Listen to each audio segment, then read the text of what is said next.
Welcome back to my shop. I'm Earl. Today I'm going to be making a turning for a friend, and it's going to be open segment, 32 segments per ring, and I want to make it nice because it's for a friend, so I picked out some good woods to use for it. I'm going to be using Bacote,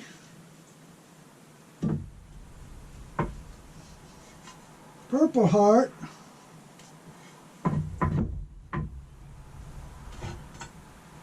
Hormigo,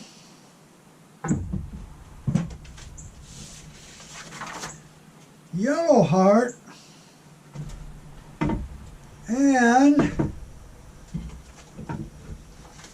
Curly Maple for this turning. Like I said, I want it to be a nice turning. I'm going to make it about 11 inches around,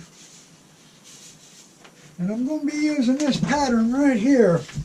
Of course, these colors don't correspond to the woods. The white ones I'm going to make with Curly Maple.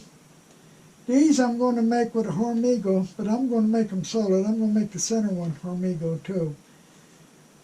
This is going to be Purple Heart, then Yellow Heart, then in the center I'm going to have the Bacote. This is just that much, of course, is 1/4 of the pattern. And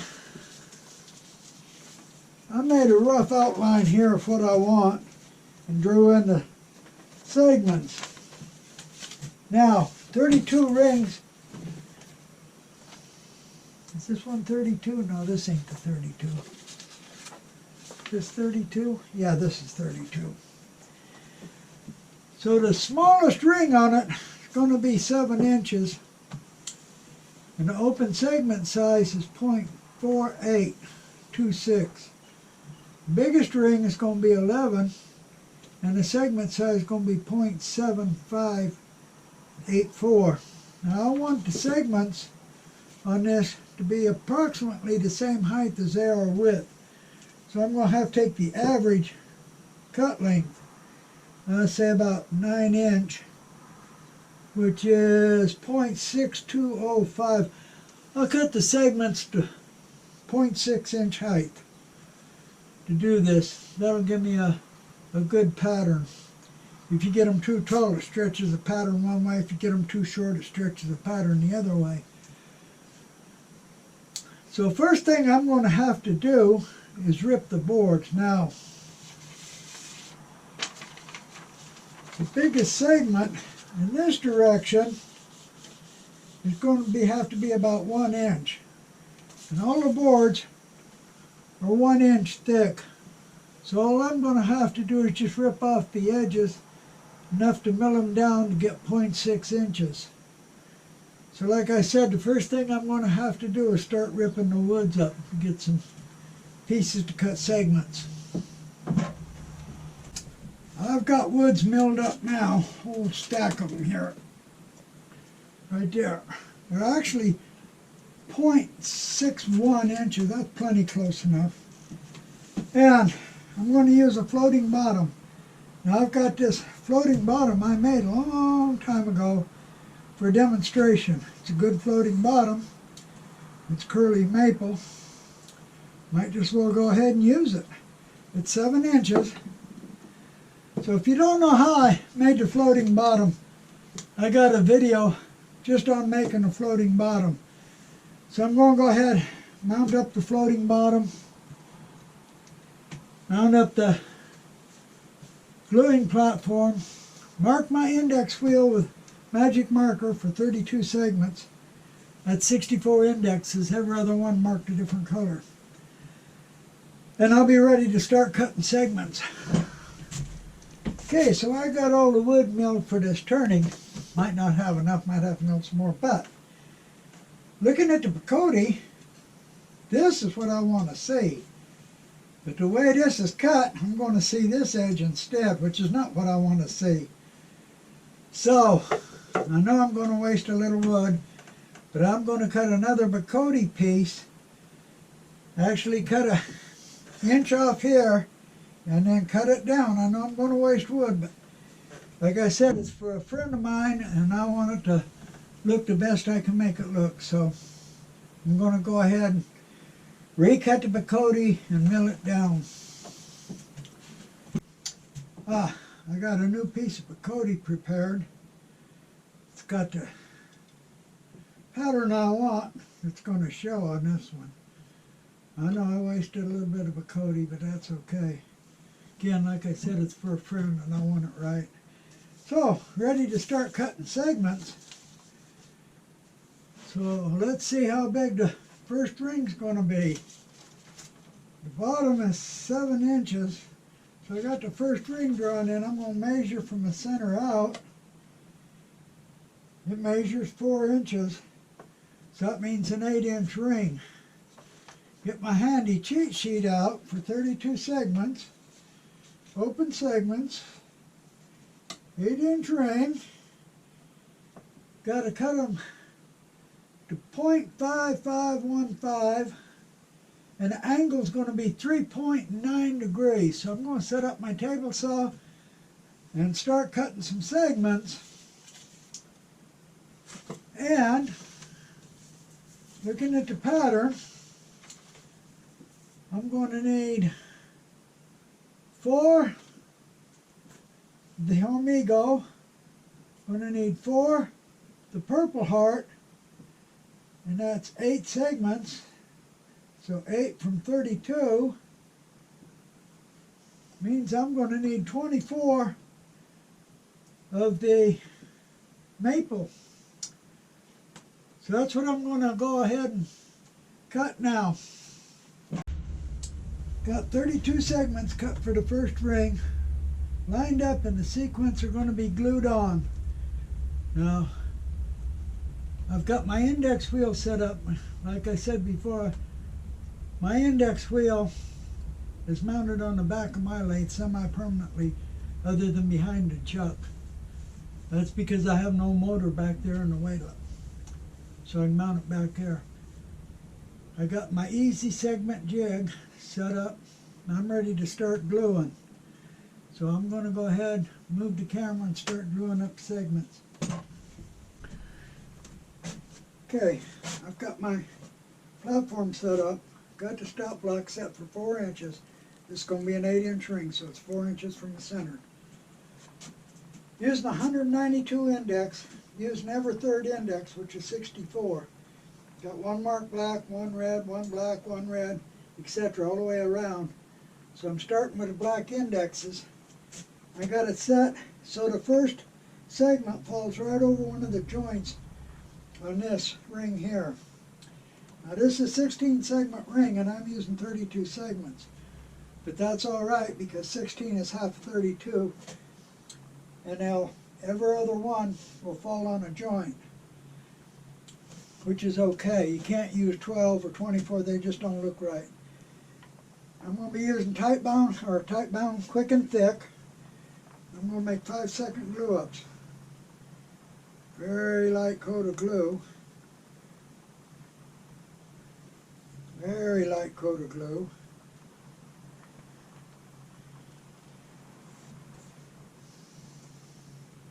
Put it on.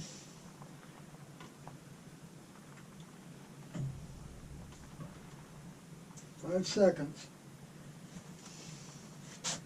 And go to the next black one. The next segment is going to be, first one was Hormigo, second one's going to be maple.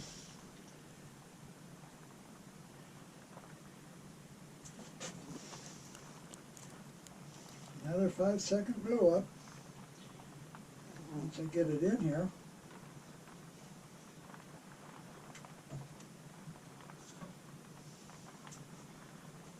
So I'm just going to go ahead and keep on gluing them around the ring till I get all of them, and then I'll show the last one. Got the last segment to glue on.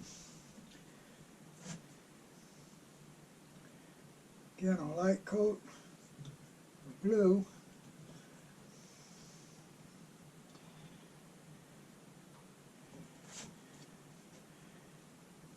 5 seconds.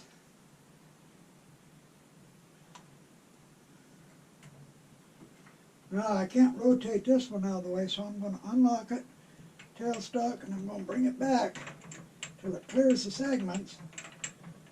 Get it well clear. Then I can rotate it. Couldn't rotate it because this one was right underneath the gluing platform. Now, I'm going to wait 15 minutes. That's what I said, 15 minutes. Then I'm going to chalk them and sand them. So in the 15 minutes that I'm waiting, I can go ahead and cut the next ring. So it'll actually probably be more than 15 minutes, but that's all you got to wait is 15 minutes. Okay, for the second row, I'm going to measure out from the center, and I'm going to put the second row in at 8 3/4 inch ring. Okay. The second row, looking on my pattern sheet, is going to take 8 Harmigo, 8 Purple Heart, and 16 Maple. And going to my cheat sheet, 8 3/4 inches, 32 open segments. Going to need cut them .6032. So, I'm going to take the material, got my saw set up. I'm going to cut 32 segments. Got 32 segments cut, got them lined up the way they're going to be glued on according to the pattern. So now, it should be plenty of time. It's been more than 15 minutes. I can go ahead and sand the first ring and then set it up and glue on the second. Okay, I've got the first ring chalked all the way around. Got my sanding board. I'm going to sand it flat.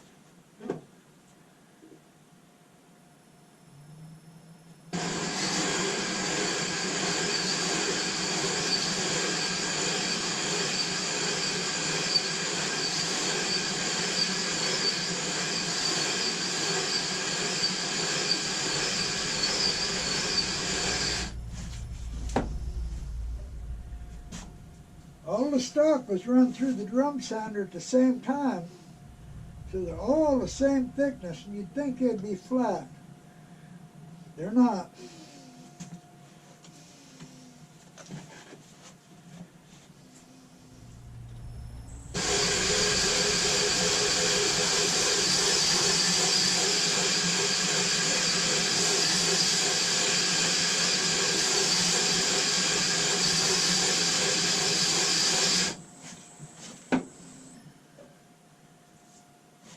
Still got a couple of little spots.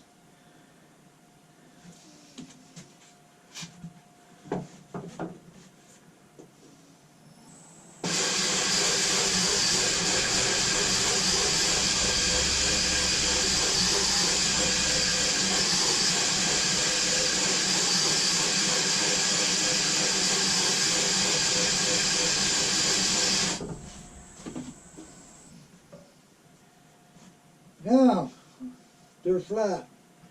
All the chalk is gone, they're flat. I'm ready to glue on the second ring. I'll set it up to glue the second ring on now. I've got the platform set back up. Got this set right up next to the divider in the middle. Got the second set of indexes set. I got it set on the spot where I want to glue the first one on according to the pattern. Got the stop block set at 4 3/8. So I'm ready to glue some segments on.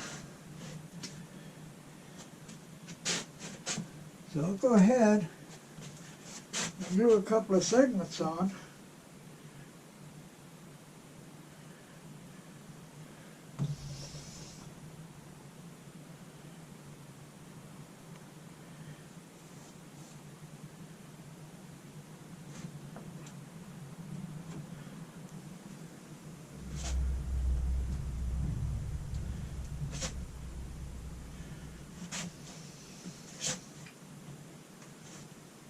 Love this, 5-second segments.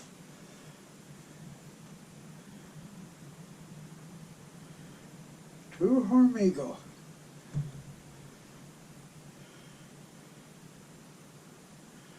Very light layer of glue.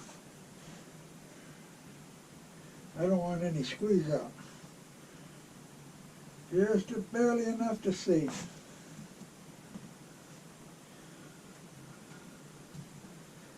Five-second segments. I'm ready to glue on a whole ring now. I'm going to go ahead and finish it. Now the third ring is going to be interesting, because I want these diamonds here to be solid. In other words, be filled in the center, which are the hormigo woods. On the third ring, I'm going to have to use 12 hormigo. I'm going to have to use 8 purple heart. I'm going to have to use 4 yellow heart. So that means there's going to have to be 8 maple. And looking at my drawing, I'm measuring out from the center.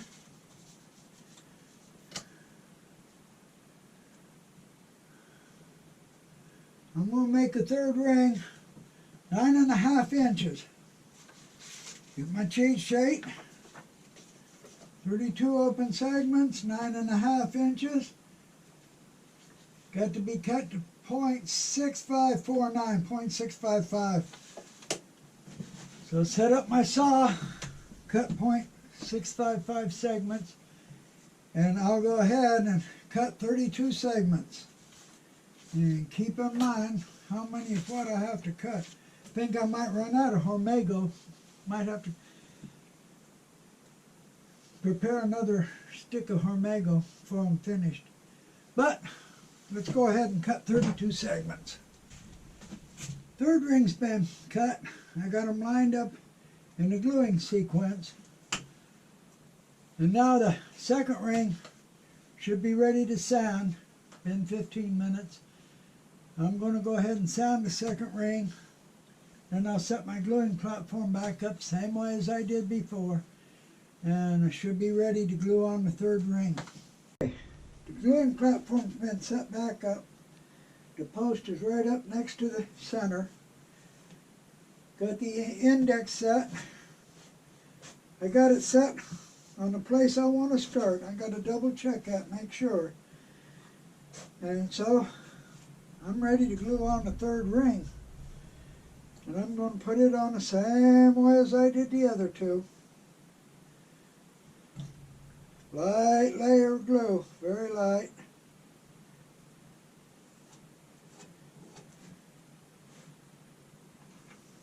Five-second clamp time.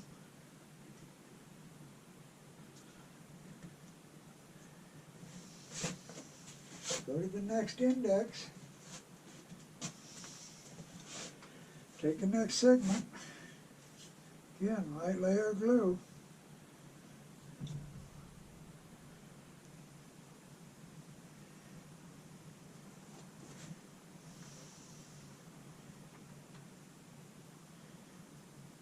Second clamp time.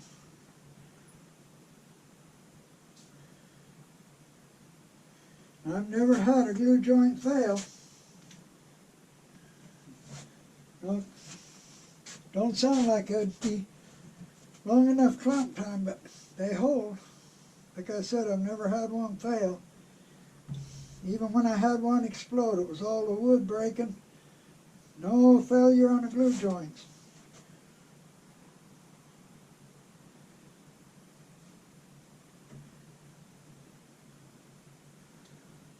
I'm going to continue putting on this ring.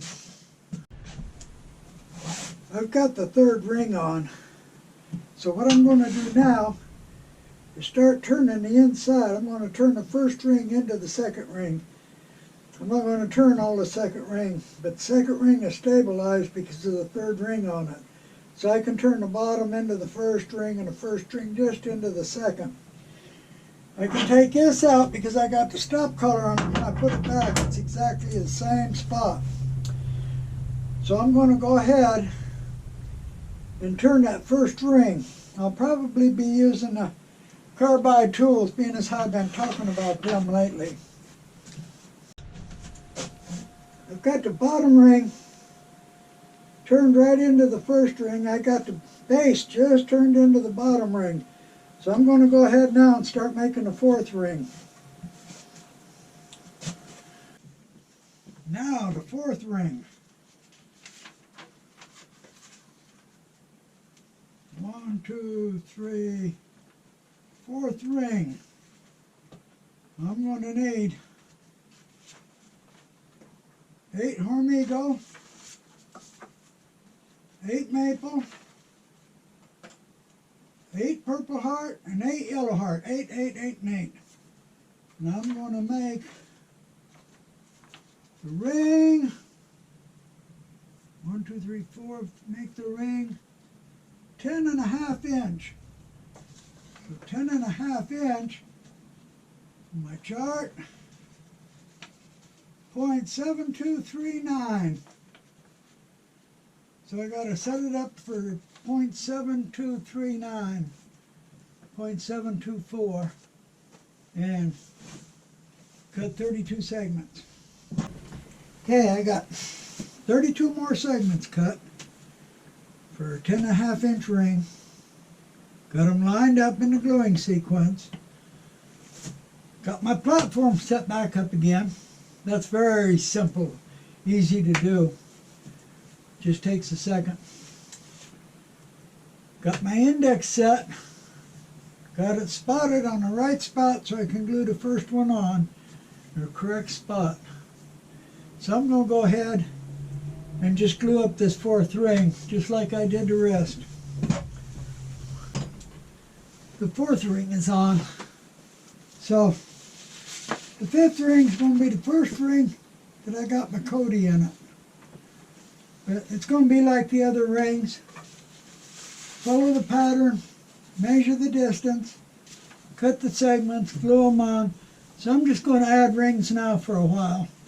No need showing all that over and over again. I've got the 6th ring on. The 7th ring, of course, is the center ring. And the center ring is the one right here. This is Bacote.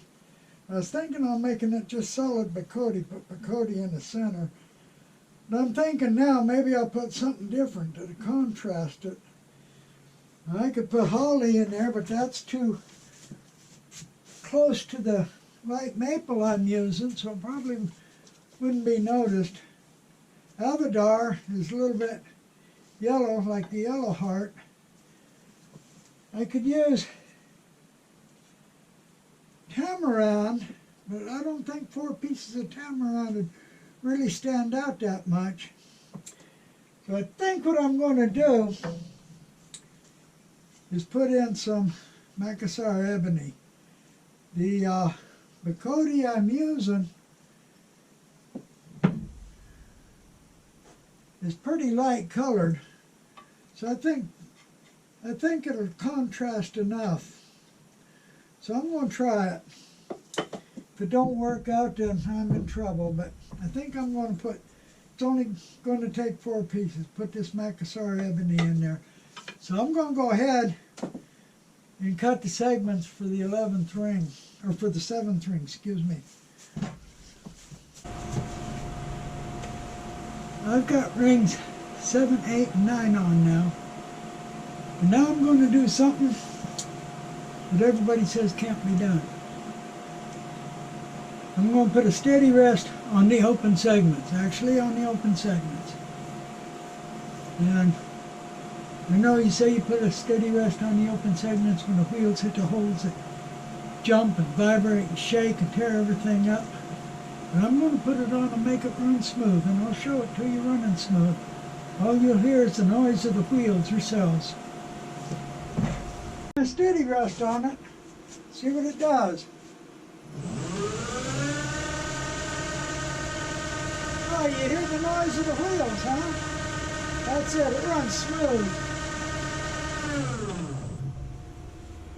There's a trick to it. I have got the skateboard wheels on them, which are flat instead of pointed like the rollerblade wheels. I got two rings here that are the same diameter. I smoothed them off, flat, round. Then I cut it so that I got it a little bit proud right here in the center. Just about 1/4 inch in the center, right across the middle, so that there's always wood under the wheels. And consequently the wheels run nice and smooth because there's always wood under them. Just a little bit on each side. If I try to make them all the way flat, it don't work. I can't get them flat enough. But if I just a little bit right in the center, I got it. It took me a while to figure out how to put a steady rest on open segments. But once I figured it out, it works pretty good. Now, some of my larger, really large turnings, I want to move the steady rest out as I go. And of course they're tapered. Now for instance, if I wanted to put the steady rest out, say right in here, what I would do is just make this segment here 1.25 inches instead of 1 inch. So the outside diameter would be the same as this, even though the inside would stay the same. Then I could put the steady rest there. So it's fairly easy.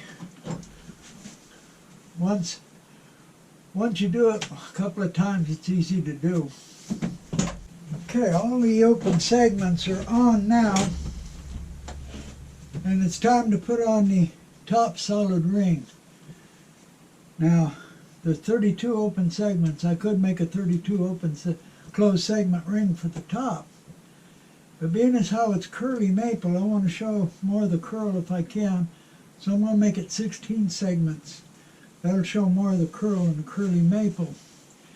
And 16 will be all right because it's half a 32, so every joint on the ring will fall in the middle of an open segment, which will give it your long grain glue up across the joint, give it strength. So looking at my cheat sheet, I'm going to make it 8.5 inches. 16 closed segments is going to be 1.609. So I'm going to set up my saw to cut 1.609 segments. And we'll make them about 1 inch wide and about 3/4 of an inch tall. That's all I need. The segments have been cut and sanded. Dry clamp now. And all the joints are tight. If the joints weren't not tight, I would take one or more segments and adjust the angle on my disc sander. Of course, you can always use a half ring glue up method if you prefer, but I like the single ring glue up method. And like I said, these joints are tight, so I'm ready to glue it up. I'm going to put glue on it, and I'm going to clamp it, and then tighten up the band clamp on it. If you like this band clamp, I got a video just on how to make this band clamp. It's a whole lot better than the band clamps people been using. It's not a band clamp, it's really a string clamp or rope clamp, but it works real good. Easy to use, not near as much trouble as those band clamps. So I'm going to go ahead and get this glued up and clamped down. Got the string clamp on it and tightened it a little bit. I'm going to put the top clamp on it now.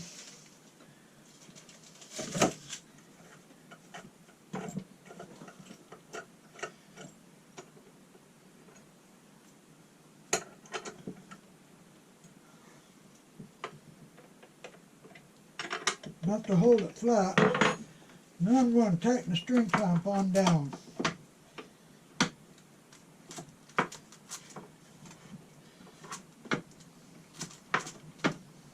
Get it good and tight.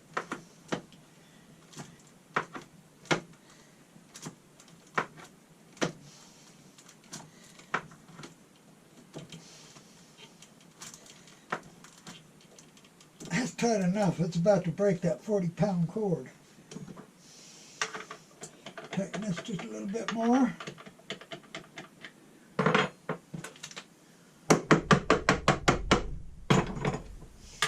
pull it off.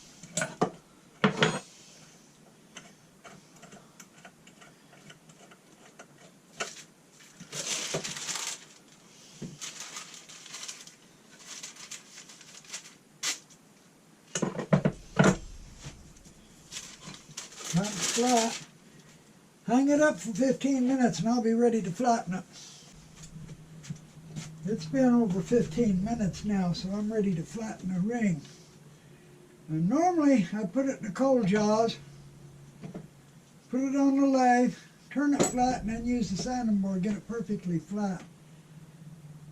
But I really don't want to take the steady rest off, so what I think I'm going to do is see if I can get it flat enough in the drum sander. Now I have a really good quality drum sander, but still sometimes I don't think they're quite flat enough to make me happy. But I'm going to try it, take some really light passes on the final passes and see if I can get it flat enough. Excuse me. I only really need one side flat to glue it on, that's it. I've got the inside about 75–80% turned, coming up. The bottom's all been sanded and finished, about halfway up. When I glue this on, I can go ahead and finish turning the inside, sand it and finish it. So I'm going to put a real thin layer of glue on this, put it in the tailstock and bring it up. Normally I put glue on these, but 32 of them is just too many. Glue started to dry before I got to the last one. So I'm just going to put a real thin layer on this, then bring it up and glue it on. Not much glue at all. Probably got too much already.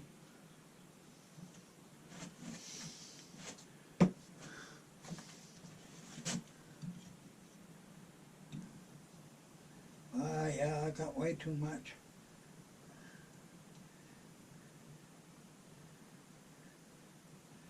Going to squeeze out everywhere.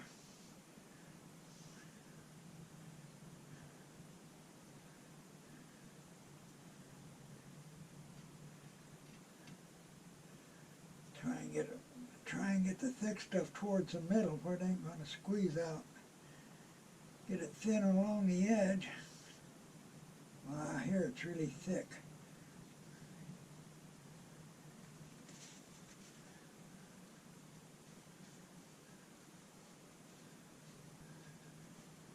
That's going to have to do.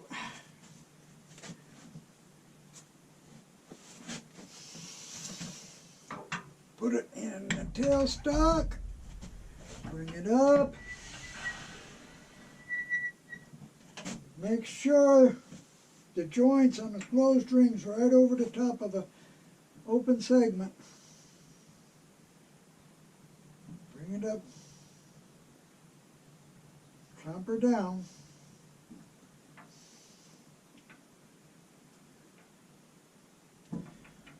That's it. 15 minutes, it'll be ready to turn.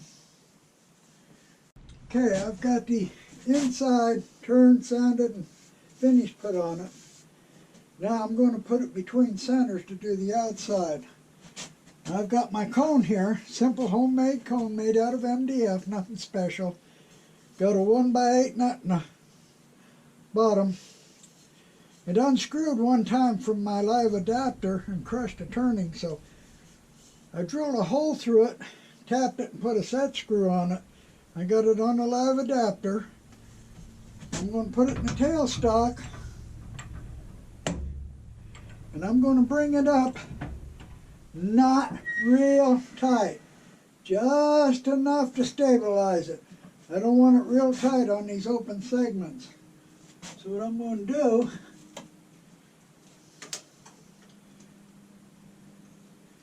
is rotate it and then bring it up.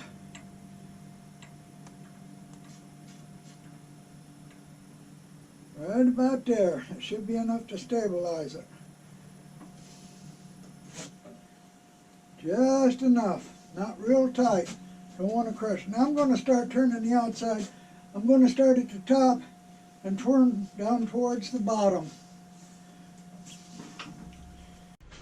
I've got the outside turned, sanded, and finish put on it. Now I'm going to have to let the finish dry a little bit for a while before I turn the bottom. I'm going to put coal jaws, I'm going to hold it from the inside with the tapered coal jaws. These right here, these tapered pins. I'm going to hold it, like I said, on the inside. I'm going to bring the tailstock up and turn the bottom, but I'm going to let the finish dry before I do it. And after the finish dries, I'm going to put tape around the top here, put it on the coal jaw. Well, I got to remove it from the faceplate. And I've got it, like all my floating bottoms, I've got it on a faceplate with brown paper bag. So I'll show that splitting off after the finish dries. I'll show taking it off the faceplate. Now I'm going to remove it from the faceplate. It's, like I said, on there with brown paper. Once I get the paper to start tearing, it'll come right off. Find a spot to start.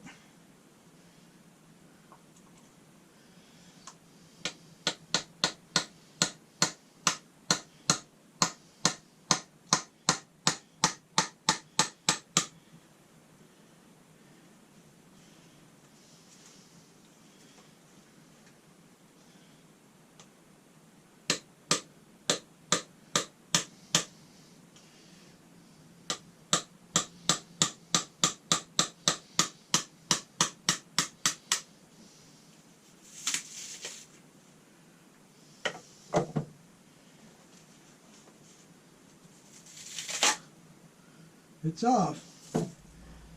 Now I'm going to tape the top and put it on the coal jaws and turn the bottom. Okay, the top's been taped, it's on the coal jaws. I brought the tailstock up. I can't push real hard because this is a floating bottom and it'll break the bottom out. But I got it up there just enough to hold it. And I'm going to go ahead and turn the paper off and turn this bottom down. Shouldn't take but just a minute to do that.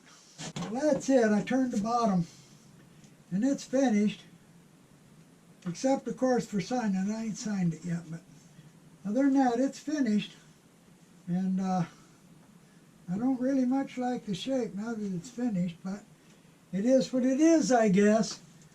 So hope you appreciate this little video, and I really appreciate the people that watch my videos and the ones that subscribe. If you have any questions, I'll leave my email address on here. And please come back and see my next video. Thank you.